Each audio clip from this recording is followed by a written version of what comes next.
Level 3, right hand position for the electric guitar. And for those of you who are left-handed, we could just call this for the picking hand. And so you can just mirror everything that you see here. Well, the difference between the way we hold our right hand on the electric guitar versus the acoustic guitar is the bridge. And so the bridge is this little platform here. It's where the strings meet the body of the guitar. We call that the bridge. And for us electric players, we're going to position our palm, which is this part right here, we're going to position that up against the bridge. Now my acoustic players will position that palm halfway over the sound hole. But for us, we're going to pivot our hand on top of the bridge, and that's how we're going to play the notes. We're going to use it as a pivot point. And here it is from the side. I'm literally putting my palm right up against the bridge. I'm making contact with it. Now, us acoustic players, we're going to float our hand. But for us electric players, we're literally going to make contact with the bridge, and we're going to use that as a pivot point. And so you're putting your palm up against the bridge in such a way that you're running a 45-degree angle from here all the way down to the tip of the thumb. It's a nice straight line going across here. Your forearm is over the edge of the guitar, not your bicep, but your forearm, in such a way that you can preserve that angle and that nice straight line running across here.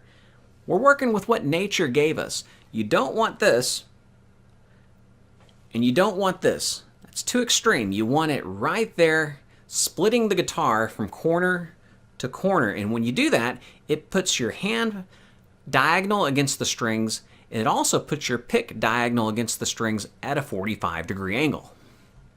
And so if you employ all the techniques that you've learned up to this point, holding the guitar properly, holding the pick properly, and now the proper angle of the hand against the strings along the bridge, you should feel very relaxed. You should be able to move very easy. And so now we can talk about the attack of the pick against the strings. And so let's zoom in. So with the zoomed in, you can see the attack of the pick against the strings. On the downstroke, the front of the pick attacks the string. And on the upstroke, the back end of the pick attacks the string. So I'm going to hold it this way so you can see the action there. You're not holding the pick flat against the string. If you're holding the pick properly and you're putting your hand in the right position, it's going to be tilted this way. And so there's the head of the pick or the front of the pick. It carves down. And then when you come back on the upstroke, see the back end of the pick? It carves up. It's very efficient, very slippery. Instead of 2 points of contact, you only have 1 point of contact. So you have the front end and then the back end. You're literally carving the pick against the strings. And if I back up, you'll notice the rotation comes from the wrist. Not from the forearm or from the elbow, it comes from the wrist only. And some people will move from the thumb joint, but we're not going to do that today. That's an advanced technique. We're going to move from the wrist. That point right there is our pivot point. So you're locked into the bridge and you're just pivoting off that point. Once again, you don't move from the elbow. That's too much rotational mass. If you move from the wrist, you have less rotational mass. And once again, if you're locked into the right position with the right angles, that pick is going to carve the string just as we spoke about in the previous clip. Our first exercise will involve string crossing as we play 8 times on each string. And so to cross from one string to the next, we want to preserve the same angle of attack. We want to keep our wrists nice and straight. We want the pick to preserve that carving action that we talked about earlier. And to do that, we just ride our palm along the bridge. Like I'm doing there. I'm using my shoulder to lift my elbow. And that preserves the angle of attack. It should be the same on the bottom string as it is on the top string. The only thing that changed is the height of my hand up against the bridge. What you do not want to do is you don't want to move from the wrist. That interferes with that angle of attack. So it's better to move like this than it is to move like this. And while you're doing that, you're maintaining contact with the bridge as electric guitar players. You just keep that palm up against the bridge and just move it up and down. Okay, we're going to play our first exercise. We're going to play 8 times on each string. You can play along with me if you want, or you can watch the exercise and then do it on your own. Just make sure that you pick a tempo that you're comfortable with.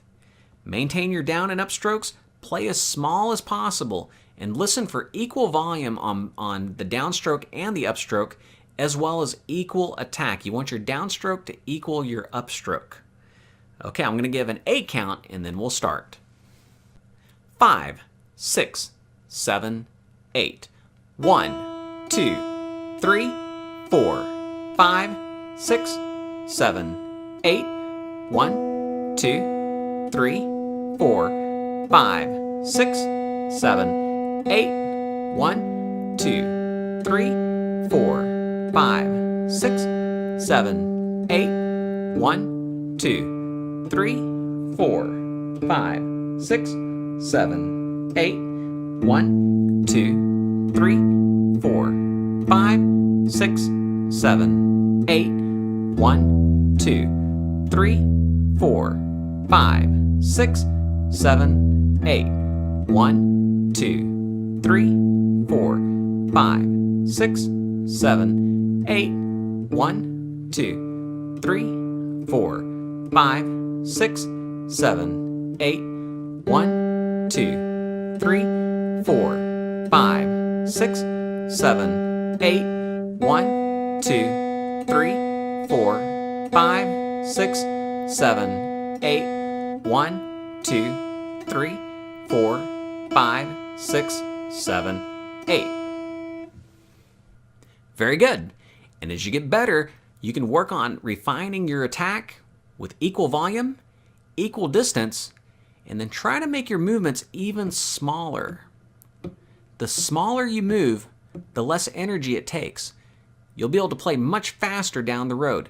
Alternation is the key to speed, down and up strokes. You don't want to get in a habit of just all downstrokes or all upstrokes. If we can develop alternation early on and make it part of our practice routine, later on it's going to pay huge dividends. It's going to make you a much better guitar player.